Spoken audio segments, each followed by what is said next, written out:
भाई मनोज निषाद जी को मैं साधुवाद देता हूँ कि आपका वीडियो बहुत जबरदस्त वायरल हुआ। आज आपको पुष्पमाला उत्तरीय वस्त्र पहना करके आपको उत्तराखंड की हमारी ये पहचान है, हमारी टोपी, पहाड़ी टोपी, ये पहना करके आपको सम्मान दिया जा रहा है। आपको भगवती बनी रहें, निर्मल बनी रहें, अविरलता रहे। तो इसमें हम लोग कूड़ा न डालें, पॉलिथीन का प्रयोग न करें। कोई जैसे ही कोई गोविंदाय नमो नमः हुआ, उसके सारे कपड़े अपने घर में नहीं रखते। सारा जीवन जिस पिता ने, जिस दादा ने, जिस माँ ने, जिस दादी ने आपको दिया है, और जब वो मृत्युलोक को जाती हैं तो उनमें जितना सोना है, जितना चांदी है, यहाँ तक कि जो सोना चांदी नहीं है, घड़ियाँ भी हैं, वो सब हम उठा के रख लेते हैं। लेकिन उनके जो वस्त्र हैं उनको हम गंगा जी में बहा देते हैं। ये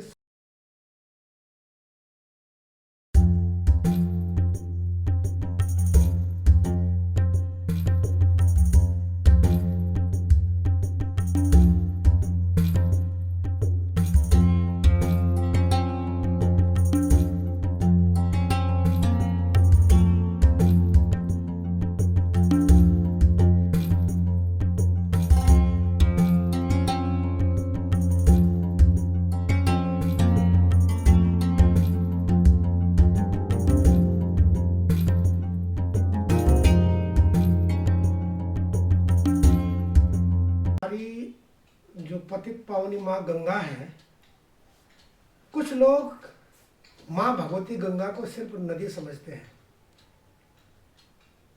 माँ भगवती गंगा की अविरल जो धारा है, ये सदा निरा नदियों में से एक है।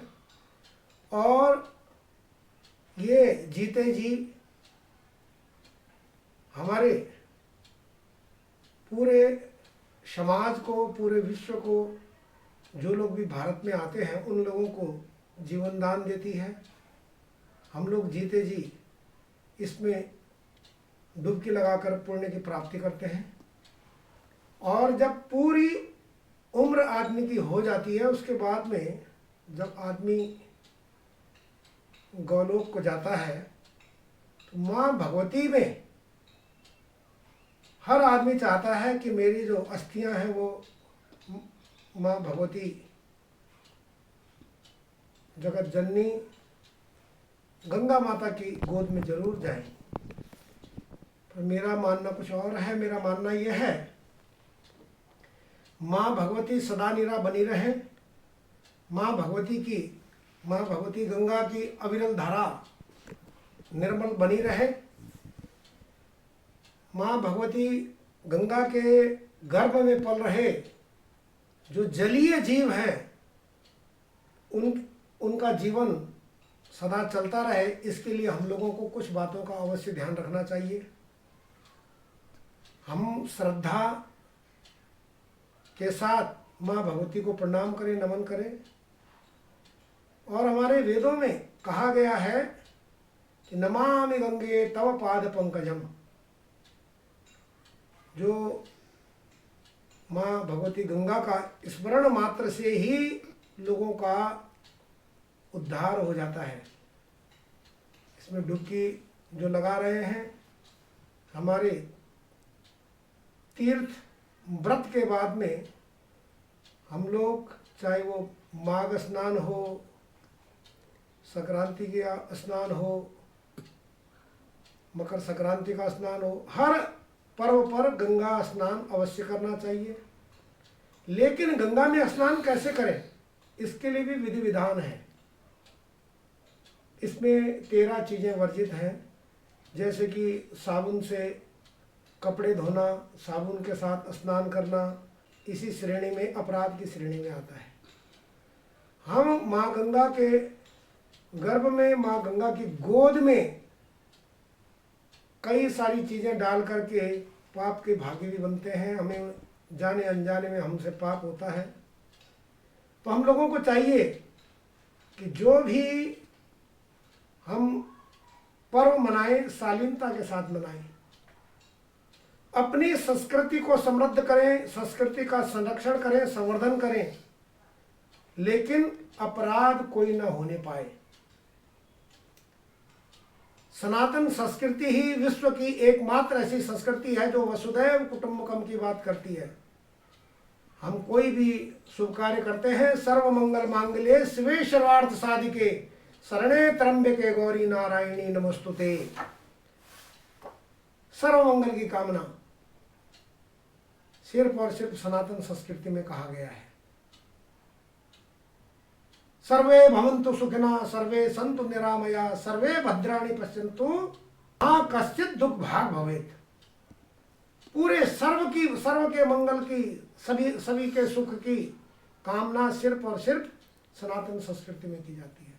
ये कब होगा संभव? ये तभी संभव होगा जब हमारी सदा नीरा माँ भगवती बनी रहे, निर्मल बनी रहे, अविरलता रहे। तो इसमें हम लोग कूड़ा न डालें, पॉलिथीन का प्रयोग न करें, गीले कपड़े कई बार लोग वहाँ स्नान करके वहीं अपने जो अधो वस्त्र हैं उसी में बहा देते हैं। कोई जैसे ही कोई गोविंदाय नमो नमः हुआ, उसके सारे कपड़े अपने घर में नहीं रखते। सारा जीवन जिस पिता ने, जिस दादा ने, जिस माँ ने, जिस दादी ने आपको दिया है, और जब वो मृत्युलोक को जाती हैं तो उनमें जितना सोना है, जितना चांदी है, यहाँ तक कि जो सोना चांदी नहीं है, घड़ियाँ भी हैं, वो सब हम उठा के रख लेते हैं। लेकिन उनके जो वस्त्र हैं उनको हम गंगा जी में बहा देते हैं। ये सबसे बड़ा अपराध है। तो हमें माँ गंगा का स्मरण करना चाहिए।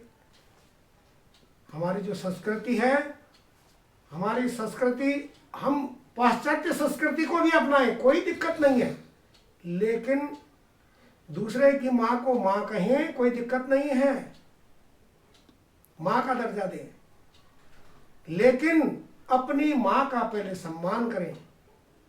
दिक्कत कहाँ है?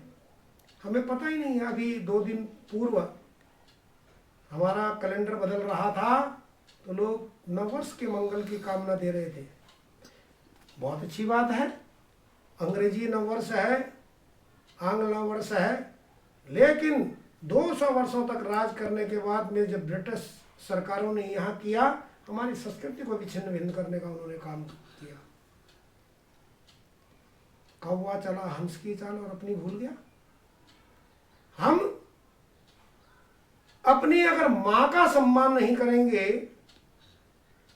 अपनी धरती माता का सम्मान नहीं करेंगे, भारत माता का सम्मान नहीं करेंगे, अपनी माता का सम्मान नहीं करेंगे, गौ माता का सम्मान नहीं करेंगे, तो हमारी संस्कृति खत्म हो जाएगी। दिक्कत कहाँ है? दिक्कत यह है कि लोगों को अपने जो तिथि का, हमारा अपना कैलेंडर है, बसंत ऋतु के आगमन के साथ होता है, उसकी याद नहीं है। किसी को पूछो कब हमारा नया साल आ रहा है, तो लोग कहते हैं कि 1 तारीख को, जनवरी को। अरे भाई नहीं, ऐसा कुछ नहीं है। हमारी चैत्र प्रतिपदा से, हमारे जब चैत्र मास के नवरात्र शुरू होते हैं, बहुत सारी चीज़ें उसमें जुड़ी हुई हैं। उस समय फसल काटने का समय होता है। अभी तो जो दिसंबर में जैसी सर्दी थी वैसी जनवरी में भी है, तो बदला क्या? कुछ भी नहीं। जो कपड़े आपने जनवरी में पहने हुए थे वैसे ही कपड़े आपने दिसंबर में भी पहने हुए हैं, वही जनवरी में पहने हुए। लेकिन आप चैत्र में जैसे ही हमारा सनातन संस्कृति का नववर्ष आएगा, हमारी ठंडे जानी शुरू होगी और ठंडे से बचने के लिए जो कपड़े हैं वो सब रखने शुरू होंगे। ग्रीष्मकालीन के हमारे कपड़े बाहर निकलेंगे। इन सब चीज़ों पे हमें ध्यान देना। ये कौन बताएगा? आज हम अपने बच्चों को शिक्षाएं दे रहे हैं। जो डिग्री हम बच्चों को देते हैं, जो विद्यालय दे रहे हैं, जो यूनिवर्सिटीज दे रही हैं, वो सिर्फ और सिर्फ एक प्रमाण है कि हमने इतना पैसा खर्च किया, इस यूनिवर्सिटी से हमारा बच्चा पढ़ करके आया। उसके आधार पे आपको नौकरी मिल सकती है, लेकिन आपकी जो पहचान होनी है वो इस बात से होनी है कि आपको संस्कार कैसे मिले हैं। अगर आप गंगा तटीय क्षेत्र में जन संस्कृति को नहीं समझ पा रहे हैं तो आपके पढ़ने लिखने का कोई अर्थ नहीं है। भाई मनोज निषाद जी को मैं साधुवाद देता हूँ कि आपका वीडियो बहुत ज़बरदस्त वायरल हुआ। और मैं तो कह रहा हूँ कि ये आने वाले समय में आप मिलियंस में आपके जो वीडियो है वो सारे वायरल होंगे, आप प्रसिद्धि पाए। आज आपको पुष्पमाला, आपको उत्तरीय वस्त्र पहना करके, आपको उत्तराखंड की हमारी ये जो पहचान है, हमारी टोपी, पहाड़ी टोपी, ये पहना करके आपको सम्मान दिया जा रहा है। आपको जिला गंगा सुरक्षा समिति की ओर से भी प्रशस्ति पत्र दिया जा रहा है। और जिला गंगा सुरक्षा समिति जो है जिला अधिकारी महोदय देहरादून की अध्यक्षता में ये गठित की गई है 2017 में। जिला अधिकारी जो भी हमारे नए आते हैं वो इसके चेयरपर्सन होते हैं, और मैं इसका एक छोटा सा साधारण सा नामित कार्यकर्ता हूँ, नामित सदस्य हूँ। तो जिला गंगा सुरक्षा समिति नमामि गंगे के कार्यों की समीक्षा के लिए गठित की गई एक समिति है। उसके समिति के सदस्य होने के नाते माँ गंगा की पवित्रता को बनाए रखने का मैं आपको संदेश दे रहा हूँ। और भाई मनोज निषाद जी को साधुवाद दे रहा हूँ कि आपने कहा लोगों से कि गंगा जी में स्नान करें, पुण्य कमाएं। अरे आप नहीं आ सकते तो आप हमें कहें, हम आपके बदले के करेंगे। आपका जो संदेश है वो हो सकता है कहीं हास परिहास में हो, लेकिन बहुत गंभीरतापूर्ण वो संदेश है, बड़ी उसमें गांधीर्य लिए हुए है। मैं धन्यवाद करना चाहता हूँ। आपका ब्लॉग भी देखा है, आप अच्छे ब्लॉगर हैं। तो आपका देखो अच्छा उद्देश्य के लिए आप लोग इस तरह के ब्लॉग्स बना रहे हैं और गरीब बच्चों की मदद कर रहे हैं, निर्धन बच्चों की मदद कर रहे हैं। तो मैं इसके लिए भी आपको धन्यवाद करूंगा। और सबसे बढ़िया बात यह है कि आपने कहीं पर किसी के जा करके किसी के आगे ये नहीं कहा कि भाई आप हमें चंदा दीजिए, या ये इस तरह से व्यक्तिगत रूप से लोगों की श्रद्धा जुड़ी हुई है। मैं तो एक बात ये भी कहना चाहता हूँ कि आप अंग्रेजी अपने बच्चों को सिखाएं, आप फ्रेंच सिखाएं, डच सिखाएं। बच्चा आपका जर्मनी में जा रहा है तो डच बोले, लेकिन सबसे पहले अगर आप कुमाऊं मंडल से हैं तो आपको कुमाऊनी आनी चाहिए, गढ़वाल मंडल से हैं तो गढ़वाली आनी चाहिए, और गढ़वाल मंडल में भी अगर आप जौनसार क्षेत्र से हैं तो आपको जौनसारी भी आनी चाहिए। मैं तो ये कहता हूँ कि अगर कोई हमारे उत्तराखंड में है, वो चाहे रुद्रपुर में है, उधम सिंह नगर में है, अगर वो पंजाबी हैं उनको पंजाबी भी आनी चाहिए। कोई अगर मिथिलांचल से है, बिहार से, यहाँ बहुत सारे लोग आए हुए हैं, उन लोगों को अपनी मैथिली नहीं भूलनी चाहिए। आज दुनिया के अंदर 2000 जो स्थानीय बोलियां हैं, भाषाएं हैं, वो समाप्ति की ओर है। मैं आभारी हूँ शिक्षा संस्कृति उत्थान न्यास का कि उन्होंने मुझे मेरे पर्यावरण के कार्यों को देखते हुए मुझे प्रांत का पर्यावरण प्रमुख यहाँ दायित्व दिया हुआ है। इस वजह से हम लोग ये संदेश भी दे रहे हैं कि हम शिक्षा के साथ में संस्कृति का और प्रकृति का पालन करें। हमारी जो प्रकृति है उस पर हमारी प्रवृत्ति भारी ना पड़े। जोशीमठ में जो अभी आपदाएं आ रही हैं, 2013 की आपदा हमने देखी है, पूरी केदारनाथ की आपदा से। आप अगर हमारे हम गंगा तटीय क्षेत्र में ही मेरा जन्म हुआ है, और माँ भगवती के चरणों का आशीर्वाद रहा कि मेरा यहाँ जन्म ऋषिकेश देवभूमि के ग्रामीण क्षेत्र में डोईवाला ब्लॉक के अंतर्गत ग्राम सभा खदरी खड़कमाप के खादर क्षेत्र में हुआ। तो हमने माँ गंगा को बहुत नज़दीक से देखा है। हमने ये भी देखा कि उस समय जब हमारी सड़कें समृद्ध नहीं थी, आज माननीय मोदी जी की वजह से, नितिन गडकरी जी की वजह से पूरे प्रदेश में और पूरे देश में सड़कों का जाल निरंतर बिछता जा रहा है। लेकिन जब ये सड़कें हमारी समृद्ध नहीं थी तो जल मार्ग से हम लोग यहाँ से हम देखते थे कि यहाँ से कई मल्लाह जो हैं वो जल मार्ग से ही लकड़ियाँ ले जाया करते थे। मैं मल्लाह हूँ। तो उस समय ये जो हमारा खड़कमाप का एक क्षेत्र है वो लक्कड़ घाट कहलाता है, वहाँ लक्कड़ का ढेर लगाया जाता था, वहीं से ही सब गाड़ियों में लोड होते थे। और दूध जो है पूरा भीमगोड़ा में जो दूध की सप्लाई होती थी, पूरा यहाँ हरकी पैड़ी वगैरह में जितने भी वहाँ होटल थे, दूध जलमार्ग से ले जाया जाता था। ये बहुत कम लोगों को पता होगा। लेकिन अगर हम लोग, चाहे हम बद्रीनाथ धाम से लेकर के, और मैं गंगा सागर तक की बात कर रहा हूँ, जो जो नगर निकाय, नगर परिषद, नगर निगम गंगा तटीय क्षेत्र पर हैं, उनको विशेष रूप से जागरूक होने की जरूरत है गंगा मैया के प्रति। वैसे तो पूरे विश्व को जागरूक होने के प्रति जागरूक होना चाहिए, लेकिन हमारी विशेष जिम्मेदारी बनती है कि जो सिविल ट्रीटमेंट प्लांट बनाए गए हैं उनका सुचारू रूप से संचालन हो। कोई नाला अगर टेप होने से रह गया है वो बताया जाए जनप्रतिनिधियों को। और जिला गंगा सुरक्षा समिति हर जनपद में बनाई गई है। पहले सिर्फ और सिर्फ जो हमारे गंगा तटीय क्षेत्र है उनमें थी, अब हमारे गढ़वाल के 13 जनपदों में है। उनको बताया जाना चाहिए, उनको टेप किया जाना चाहिए। मैं धन्यवाद करता हूँ आप सभी लोगों का, राजेश चंद्रा जी का, पेंटिंग के माध्यम से और एक अच्छे ब्लॉगर के माध्यम से आप लोग निरंतर अपनी आवाज़ को पहुंचा रहे हैं। आप ख्याति प्राप्त Guinness book world record holder अच्छे चित्रकार हैं। माननीय मुख्यमंत्री जी जितने भी हमारे रहे और पिछले 3-4 सालों में आपने उनके साथ में अपने मुख्यमंत्री जी के हाथों आपने सम्मानित होने का कार्य किया। आज हम अपने आप को हर्षित महसूस कर रहे हैं कि हम आपका सम्मान कर रहे हैं। बहुत बहुत आपका स्वागत है, साधुवाद है और निरंतरता बनी रहे। आप महामहिम राज्यपाल जी की ओर से भी सम्मानित किए गए हैं। लगातार आपके ब्लॉग जो हैं वो बहुत अच्छा संदेश दे रहे हैं। मैं बहुत कम ब्लॉग्स देखता हूँ, लेकिन जो ब्लॉग्स में देखता हूँ वो हम कहते हैं कि भाई हमारी जो माला है, हमारी माला में लेकिन जो भी होते हैं वो बहुत अच्छे फूल होते हैं। उस माला में से, उस माला के एक पुष्प में से आप भी हैं। बहुत बहुत धन्यवाद कि आप हमारे साथ जुड़े हुए हैं।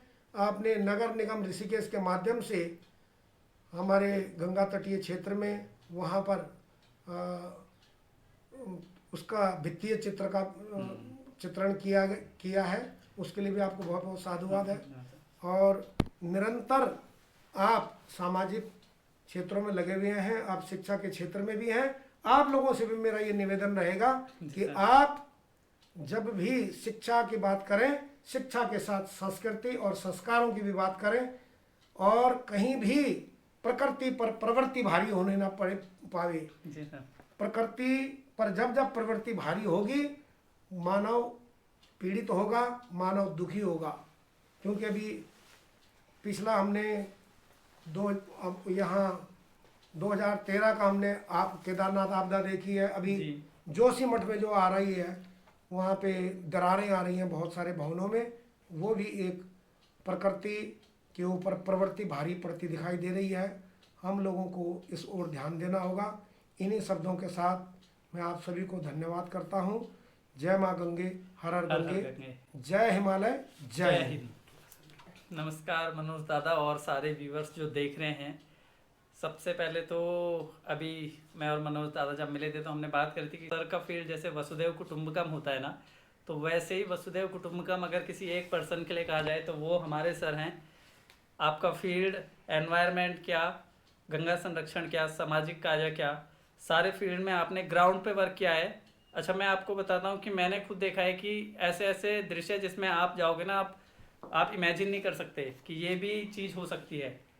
वो क्या है कि कई बार हम लोग सिर्फ माँ गंगा को बचाने की बात कर रहे हैं, जैसे उन्होंने ग्राउंड पे वर्क किया है कि जो बंगाले हमारे जो नदियाँ हैं, जो नाले हैं, ये ही जाके हमारी माँ गंगा में मिलते हैं।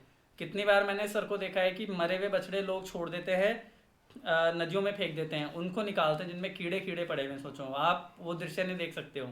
तो ग्राउंड पे वर्क किया है और इतने सारे सर के वर्क है कि यहाँ पर जंगलात का भी जो वर्क था सर, तार बाड़ भी करवाई थी और फेंसिंग करवाई थी उस एरिया की जहाँ पर जंगली जानवर हाथियों का बहुत ज़्यादा आने का था। स्मृति वन था कि जैसे जितने भी हमारे दूर दूर से टूरिस्ट आते हैं वो अपने पितरों के लिए, अपने ऐसे बड़े संबंधियों के लिए उनकी याद में पुण्यतिथि पर और मधुर स्मृति में लगा सकते हैं पेड़ इस तरीके से। तो वो है हम करते हैं और वो इतना मतलब बूम आइडिया है कि अभी उसमें सर ही बताएंगे सर कितने उसमें अभी लग गए हैं अभी तक? तो काफ़ी पेड़ हो गए होंगे। हाँ, उसमें ये 2 हेक्टेयर भूमि पे है और इसमें अच्छी बात ये है कि जो हमने पौधारोपण किया उसके साथ में पौधारोपण के साथ साथ उनका संरक्षण भी है और इसकी मॉनिटरिंग जिला अधिकारी देहरादून और DFO देहरादून के द्वारा भी की जा रही है।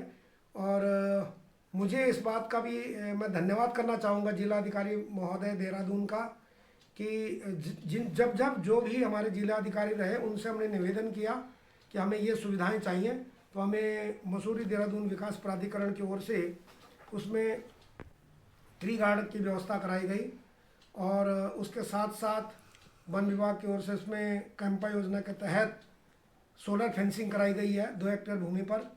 हमारी माननीय महापौर नगर निगम ऋषिकेश के द्वारा वहाँ पर एक 250 वर्ग गज जमीन पे वहाँ पे कंपोस्ट पिट तैयार कराया गया है, जिसमें कि हम मंडी समिति के द्वारा जो जनरेट होता है जैविक कूड़ा उसकी खाद बनाते हैं। इसके साथ साथ मैंने निवेदन किया था हमारे माननीय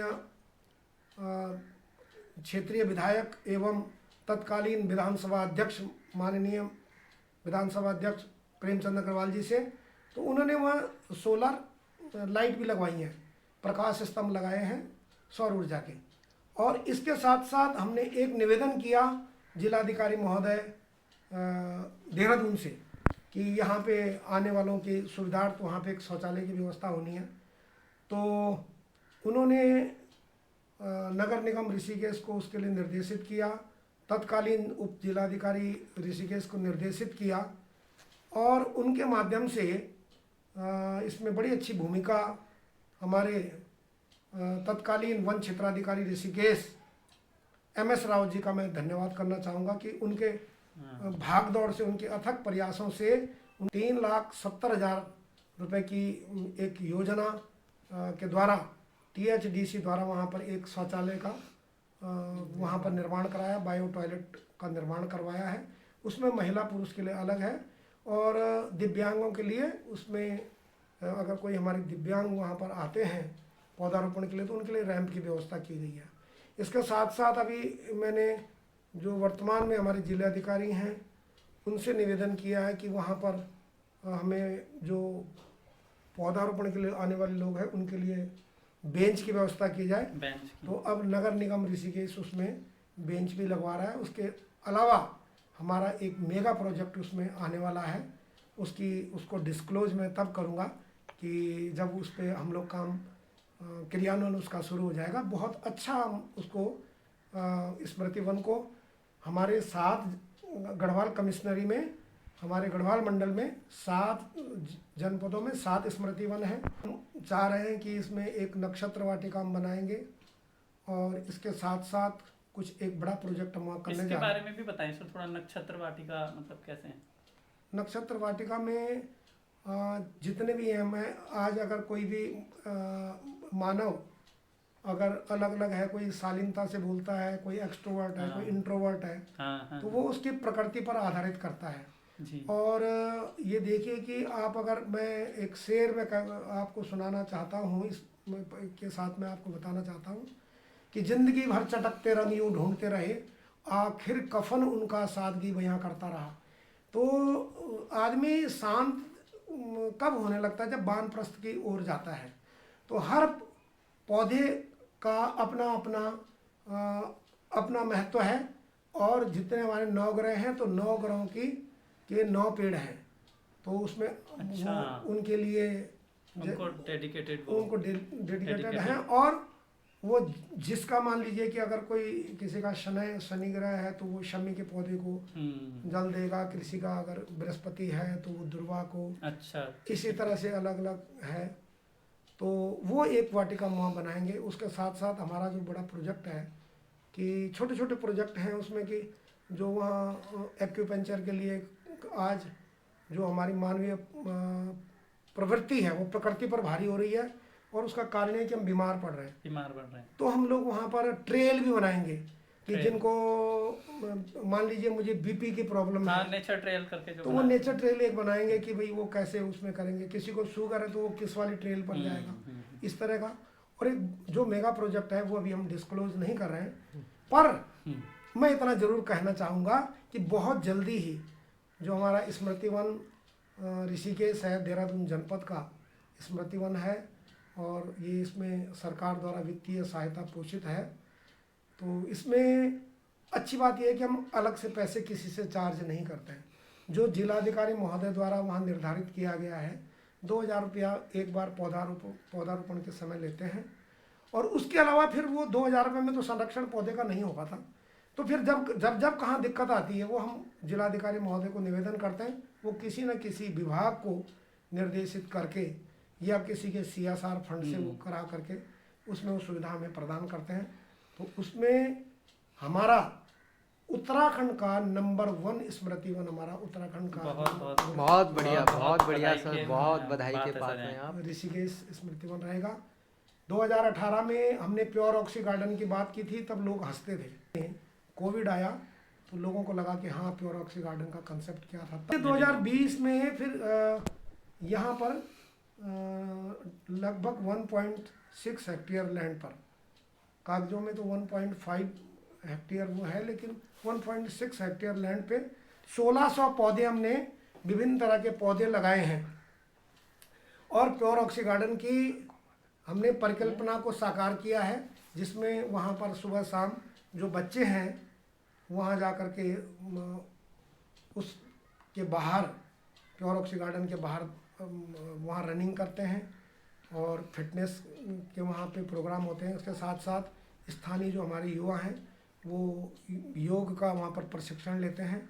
और शुद्ध वायु वहाँ पर, जिसको अगर कोई दिक्कत है तो जैसे कोई कैंसर वाला है तो वो शीशम के पेड़ के नीचे, और किसी को अगर सांस की दिक्कत है तो वो नीम के पेड़ के नीचे जा कर के, पीपल के पेड़ के नीचे जाके, बरगद के पेड़ के नीचे बैठ करके तमाम, उसमें बिल्व पत्र के पौधे हैं, उसमें कंजी है, आम है, आंवला है, इसके साथ साथ तो उसमें गूलर है।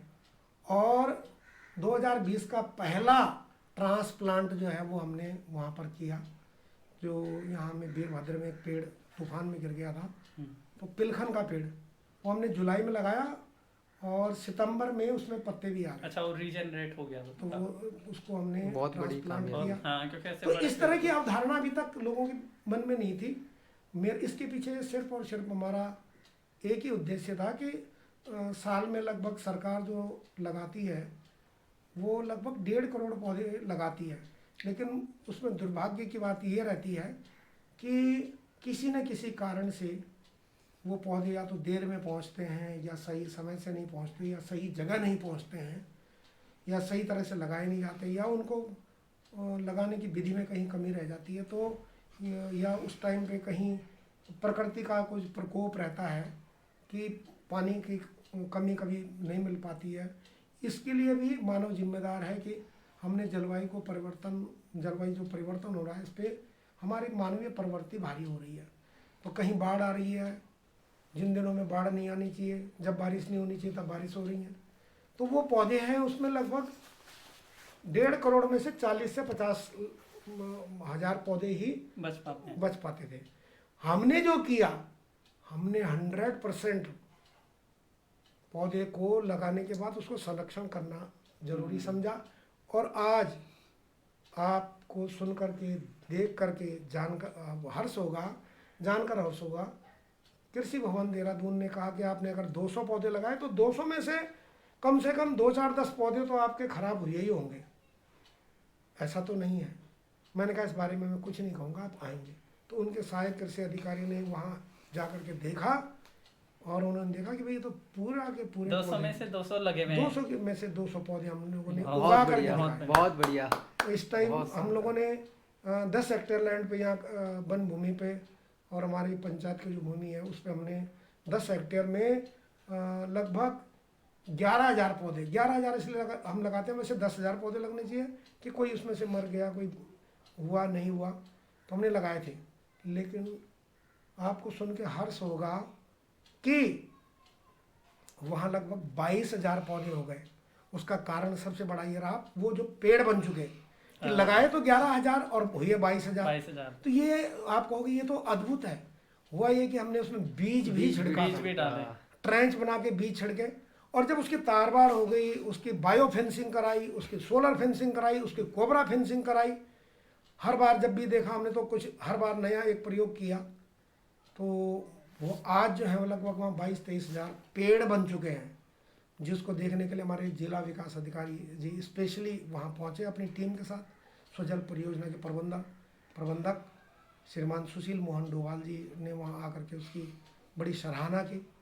हमारे DFO देहरादून ने हमें उसके लिए आभार व्यक्त किया। तो मैं उसमें कुछ भी काम नहीं कर रहा हूँ। सबसे सत्य बात तो है कि मैं कुछ कर नहीं रहा हूँ। हाँ, मेरा विचार है उसको क्रियान्वयन करने में हम जिलाधिकारी महोदय को अपना निवेदन करते हैं और किस विभाग से क्या कार्य होना है वो आदेशित करते हैं, उसकी मॉनिटरिंग हम करते हैं।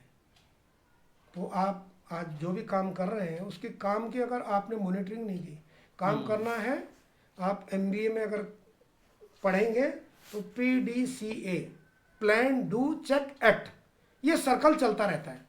पहले प्लान करें, फिर उसके बाद में कि ये कार्य योजना में, उसके बाद करें, चेक करें, और उसके बाद चेक जरूरी है उसमें कि हाँ क्या हो रहा है, कहीं गड़बड़ तो नहीं है, और तब फिर उसके ऊपर आप उसका एक्ट करके उसका ऑडिट होती है। तो आप खुद की ऑडिट, ये नहीं कि मैंने ही लगाया और अब फुलाई अब फुखाई वाला हिसाब नहीं होना चाहिए कि खुद लाए, गढ़वाली में कहावत है कि अब फुलाई अब फुखाई, कि अपने आप लाए अपना आप खाया, अपने आप ही अपनी प्रशस्ति नहीं होनी चाहिए। तो उसमें आपको ये लगना चाहिए कि भाई किस तरह से थर्ड पार्टी ऑडिट बहुत ज़रूरी है। आपके अगर कार्य हो रहे हैं तो उसमें अगर नगर निगम का कार्य है तो वो किसी और विभाग से कराए, वन विभाग का है तो वो किसी सिविल स्वयं से कराए। सिविल स्वयं के लोग अगर हम हैं तो हमारे कार्यों की समीक्षा जिलाधिकारी महोदय करें, जिला विकास अधिकारी करें, जो आकर के करते हैं। बहुत बढ़िया। तो वो चीज़ जब दिखती है तो वो एक बड़ा अच्छा लगता है कि हाँ वास्तव में कुछ काम धरातल पर हुआ। मुझे इस बात की बड़ी खुशी रहती है कि जो कार्य हम कर रहे हैं धरातल पे वो काम दिखने लगे हैं। और मैं इस बात के लिए सब लोगों को धन्यवाद देना चाहता हूँ कि ऐसा नहीं है कि हमने कुछ बहुत बढ़िया काम किया, सब लोग कर रहे हैं, प्रतिभा सब में होती है, किसी की छप जाती है, किसी की छिप जाती है। बहुत शानदार। आप सब लोगों की प्रतिभा जो है वो छिपी हुई प्रतिभा थी, वो उभर के आ रही है, आपकी छप रही है। आप लगातार, कभी आपको माननीय मुख्यमंत्री जी जो है वहाँ पर प्रशस्ति पत्र दे रहे हैं, कभी महामहिम राज्यपाल जी सम्मानित कर रहे हैं। इस चीज़ के लिए आपको बहुत बहुत साधुवाद। जय हिमालय, जय हिंद। मैं आपके लिए लेके आया हूँ। वैसे तो ये कुछ नहीं है माला, पर मेरी तरफ से आपके लिए है कि आपसे जब भी मिलते हैं ना तो एक अलग ही ऊर्जा का संचार हम पे होता है। सो गाइस, फाइनली हमारा प्रोग्राम हो गया, हमारी भेंट, इतनी अच्छी मीटिंग श्री विनोद जुगलान सर के साथ, और बड़ा अच्छा लगा, बड़ा उन्होंने आदर सत्कार दिया, एक रिस्पेक्ट दी। और अब मैं चाहता हूँ मनोज भैया से पूछना कि उनको कैसा लगा आज का जो सम्मान हुआ उसके बारे में।